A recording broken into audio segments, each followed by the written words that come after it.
नमस्कार दोस्तों, आशा करता हूँ आप सब अच्छे होंगे। अदिति ट्रेडिंग के एंड रिसर्च की एनालिसिस वीडियो में आप सबका स्वागत है, जिसमें हम लोग जानेंगे कि निफ्टी 50 के लिए क्या इंपॉर्टेंट लेवल्स निकल के आए हैं मंडे के लिए, और वीकली व्यू भी जानेंगे कि आने वाले नए वीक में हम लोग किस तरह से निफ्टी 50 को ट्रेड कर सकते हैं, और भी सभी इंडेक्सेस के बारे में जानेंगे, जैसे कि बैंक निफ्टी, फिन निफ्टी। ये सभी जो हैं एक्सपायरी मंथली होने वाली इनकी, तो इनके बारे में भी थोड़ा सा समझने की कोशिश करेंगे। चार्ट पैटर्न ओवरऑल पूरी वीक की हम लोग यहाँ पे बातें करने वाले हैं, किस तरह से मार्केट का सेंटीमेंट काम कर सकता है। अगर आप हमारे चैनल पे नए हैं तो हमारे चैनल को सब्सक्राइब करें, हमारे वीडियोस को लाइक करें, शेयर करें, और आप अगर लाइक एंड शेयर करते हैं तो हमें उससे मोटिवेशन मिलती है। और ये हमारी तरफ से किसी भी तरह की बाइंग और सेलिंग की रिकमेंडेशन नहीं है। जो भी हम लोग वीडियोस इसमें बनाते हैं, पोस्ट करते हैं, वो बस एजुकेशनल पर्पज़ से होती है।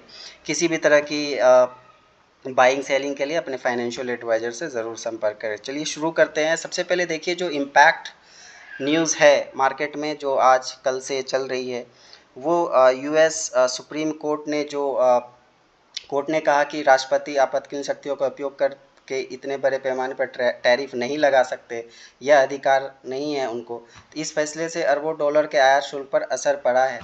तो यूएस सुप्रीम कोर्ट ने इसको क्या किया है कि खारिज कर दिया, जो भी यूएस प्रेसिडेंट डोनाल्ड ट्रंप ने टैरिफ इम्पोज किया था सभी कंट्रीज़ के ऊपर, जो इतने दिनों से काफ़ी इस पे बवाल चल रहा था, बवाल मचा हुआ था। सभी यूरोपियन कंट्रीज़, सभी कंट्रीज़ परेशान हैं इस चीज़ को लेके कि बेतुका जो टैरिफ का इम्पोजिशन जो यूएस प्रेसिडेंट के द्वारा लगाया गया था, उसको लेके सुप्रीम कोर्ट से आज जो है, कल जो है, राहत मिली थी, जिसकी वजह से डाउ जोन्स और सभी ग्लोबल सेक्टर पॉजिटिव दिखे थे। और गिफ्ट निफ्टी ने भी रात में यूएस और ग्लोबल पॉजिटिव होने के कारण गिफ्ट निफ्टी भी 25,890 के आसपास उसने क्लोज़ किया है। तो ये एक उछाल देखने को मिली थी कहीं ना कहीं इस सुप्रीम कोर्ट के न्यूज़ के बाद। बट आज शॉकिंग क्या होती है, यूएस प्रेसिडेंट डोनाल्ड ट्रंप ने क्या किया कि उसके सुप्रीम कोर्ट के फैसले को अनएक्सेप्ट करते हुए फिर से 1974 के सेक्शन 122 के तहत 10% ग्लोबल टैरिफ की घोषणा कर दी है। यह टैरिफ जो है 150 दिनों के लिए लागू किया जा सकता है। तो ये एक अनसर्टेनिटी मार्केट के ऊपर बनी रहेगी, एक कन्फ्यूज़न सा मार्केट को ये सेंटीमेंट लग सकता है, मार्केट के लिए कंफ्यूजिंग सेंटीमेंट हो सकता है। और इस पे मार्केट किस तरह से रिएक्ट करता है आने वाले अगले वीक में, ये देखने वाली बात होगी।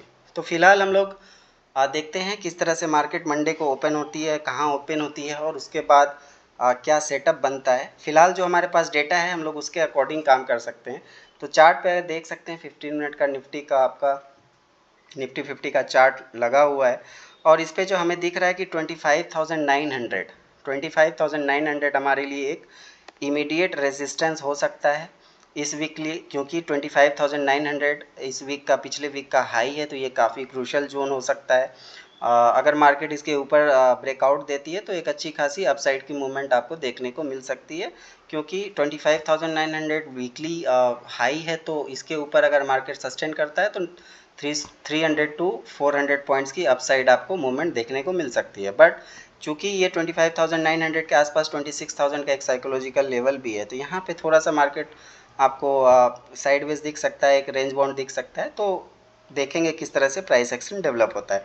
बात कर लें, क्योंकि इस 24 फेब को जो है मंथली एक्सपायरी भी होने वाली है कई सारे इंडिसेस की, सेगमेंट्स की, तो उस पर भी नज़र रहेगी। मार्केट में हो सकता है कि पैनिकनेस रहे, या फिर मार्केट में हो सकता है कि ज़्यादा वॉलेटिलिटी रहे, तो अपनी पोजीशन साइजिंग हम लोग कम करके ही चल सकते हैं, क्योंकि रिस्क बहुत ज़्यादा हो सकती है, क्योंकि सेंटिमेंट वॉलेटिलिटी के कारण, और ये जो अनसर्टेनिटी है टैरिफ को लेके, तो इसके कारण भी आपको थोड़ी सी वॉलेटिलिटी इन फ्यूचर आने वाले समय में दिख सकती है, और मंथली एक्सपायरी की वजह से भी आपको एक वॉलेटिलिटी हाई दिख सकती है मार्केट में।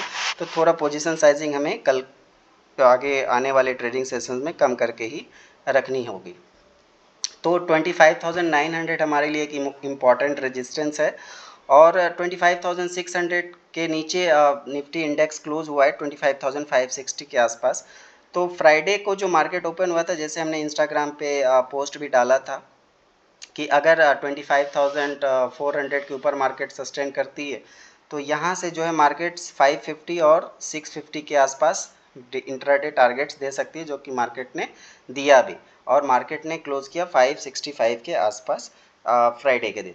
तो क्लोजिंग तो अच्छी है, क्लोजिंग में कोई वो नहीं है, लेकिन यहाँ पे अगर आप देखें प्राइस एक्शन को, अगर आप समझें तो प्राइस एक्शन में थोड़ा सा अगर आपको दिख रहा होगा कि यहाँ पे मार्केट ने क्या किया है कि कोई भी हायर हाई अभी तक मार्केट ने बड़े टाइम फ्रेम पे लगाया नहीं है। मार्केट अभी भी जो है लोअर लो के फॉर्मेशन में चल रहा है और लोअर हाइज के फॉर्मेशन में चल रहा है, जो कि एक सेलिंग प्रेशर को ही इंडिकेट कर रहा है।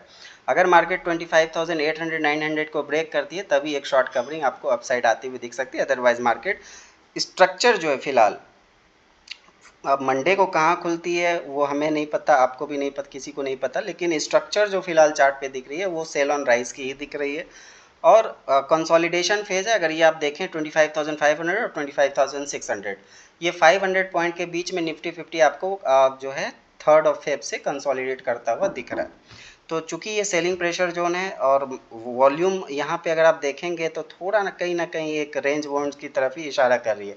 बात कर लें एफआईआई डीआई डेटा की, तो 20 फेब की जो एफआईआई की सेलिंग हुई है 934 करोड़ की हुई है, लेकिन डीआईआई ने बहुत ही अच्छी खासी बाइंग करी है, 2637 करोड़ की हमारे डीआई की तरफ से बाइंग हुई है, जो कि अच्छी बाइंग कही जा सकती है। बट एफआईआई ने कंटिन्यूस सेलिंग ही की है। 19 फरवरी को भी एफआईआई ने 880 करोड़ की सेलिंग करी थी और 20 फरवरी को जो सेलिंग आई है वो 100 करोड़ के आसपास बढ़ के आई, तो 40-50 करोड़ की ज़्यादा सेलिंग आई, 934 करोड़ की एफआईआई ने सेलिंग करी है। तो डेटा एफआईआई अभी भी मार्केट में इंटरेस्टेड नहीं दिख रहे हैं। ओआई डेटा की बात कर लेते हैं। ओआई डेटा में अगर देखें तो ओआई डेटा जो है हमारे पास मंथली एक्सपायरी के अकॉर्डिंग, तो ओआई अभी जो पीसीआर है वो पीसीआर अभी आपका जो है वो 0.87 के आसपास है, जो कि मॉडरेट है।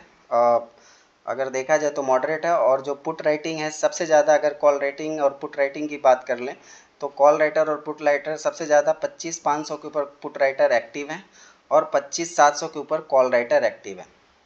तो अगर सबसे ज़्यादा देखें तो फ्राइडे के दिन कॉल राइटिंग हुई है, तो कहीं ना कहीं अगर न्यूज़ की वजह से मार्केट में कुछ एक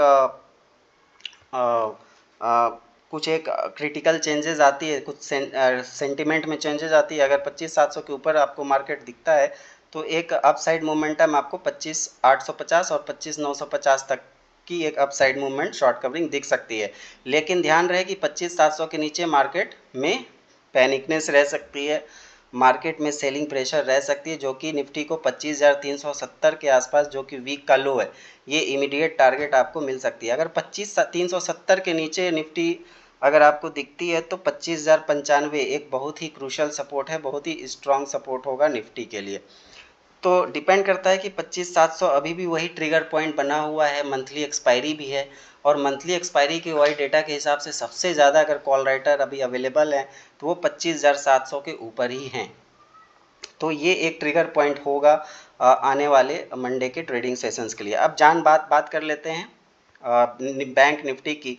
तो बैंक निफ्टी में अगर आप देखें तो बैंक निफ्टी काफ़ी ये भी अगर देखें तो 61,000 को होल्ड कर रहा है, लेकिन 61,000 के नीचे ये भी बहुत ही वीक हो जाएगा और 61,000 के नीचे सेलिंग प्रेशर इसमें भी आपको दिख सकती है। सेंसेक्स की बात करें तो सेंसेक्स में जो है पैटर्न एक head and shoulder pattern type का दिख रहा है। अगर गैप अप होता है तो ये इसमें शॉर्ट कवरिंग आ सकती है, अदरवाइज ये इसका भी स्ट्रक्चर थोड़ा सा निगेटिव है। तो इसी तरह की एनालिसिस वीडियोस के लिए आप हमारे वीडियोस को लाइक कर सकते हैं, हमारे चैनल को सब्सक्राइब कर सकते हैं और शेयर ज़रूर करें। अगर आपको डेली लाइव मार्केट अपडेट चाहिए तो हमारे इंस्टाग्राम को फॉलो करें, हमारे यूट्यूब चैनल को फॉलो कर सकते हैं, हमारे व्हाट्सएप चैनल को भी फॉलो कर सकते हैं। तो मिलते हैं फिर नेक्स्ट एनालिसिस वीडियो में, तब तक के लिए धन्यवाद। Thank you so much.